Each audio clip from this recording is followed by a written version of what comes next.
Sticking with the environment, there is a growing group of women who say they are on a birth strike. They're too scared, they say, to have children because of what they call ecological Armageddon. Let's meet some of them in an exclusive TV interview. Blythe Pepino, who is here, she's the founder of Birth Strike, and Alice Brown, who's 25, and says she's so scared about the future of the planet, it's actually debilitating for her. Welcome, both of you. Why are you on Birth Strike, Blythe? Because I'm terrified, and that's putting it mildly. So our planet is in a kind of collapse. The natural world is collapsing around us, and that's actually happening right now. And I'm so disappointed by the response by our authorities to this crisis, and so freaked out by it. Everything that I've read, that I've basically, last year I came to the decision that I couldn't bring a child into that. And I was asking around people that I know, put it a little bit out on Facebook, and realised actually quite a lot of other people are making this decision. And so we realised it was really, really important to tell the public that there are people out there that are so scared about this that they feel that they can't actually have a family. And you have come to the same conclusion, Alice? Yeah, I have. I mean, each day for me is a struggle. I really do. I'm so depressed. I feel so hopeless over how, I'm reading just in the last couple of months even that, insect numbers are plummeting so fast. It now threatens the collapse of nature, that we're losing biodiversity. We're not losing, we're destroying biodiversity so quickly that threatens our food, and the UN have said that could lead to the risk of our own extinction.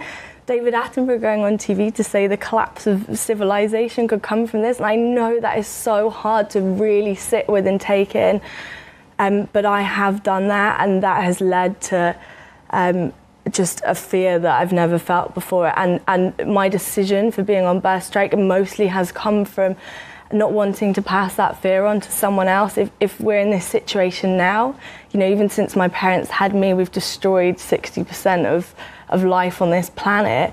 What would that be like when my child's my age? Will there be 10% left? That's not just to do with being, a nature wildlife enthusiast like I am. That's dangerous as well. It's a life and death situation.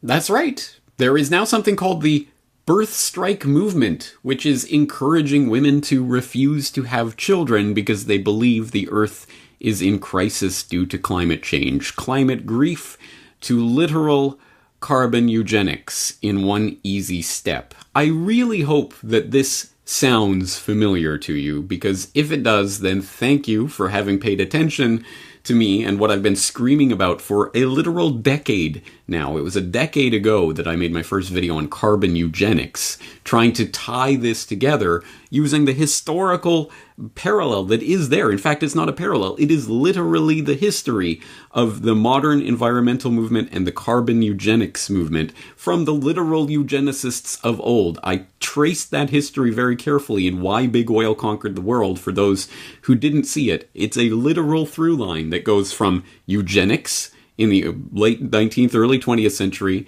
to the environmental movement and climate change in the late 20th and early 21st century towards technocracy, which will be the future of the 21st century.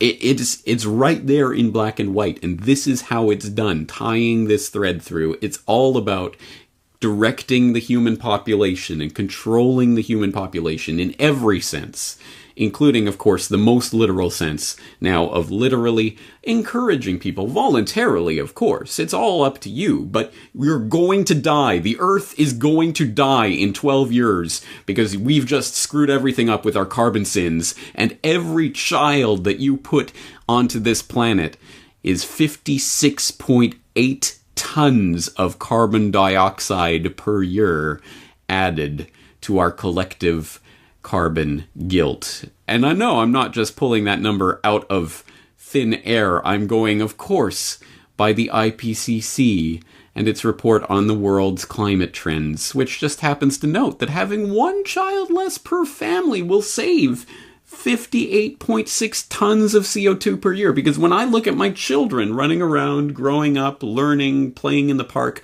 I think, oh, look at all that CO2 they're putting out onto this planet. Oh, it's so horrible. This is insanity, and it has to stop. We have to collectively snap out of it. And those of you who are awake and aware and understand this propaganda for what it is should be screaming from the rooftops about this. Do not go quietly into the good night as they literally march us into this technocratic eugenics enslavement grid in the name of the climate grief propaganda that they're shoving down our throats from birth with the Green Reaper and everything else. This is the game for all the marbles, and unfortunately, it is an exceptionally effective game that plays on our most fundamental psychological weaknesses. There's a lot more to be said about this, but of course, please do follow the notes, follow the links from the show notes for this video so that you can discover more about this.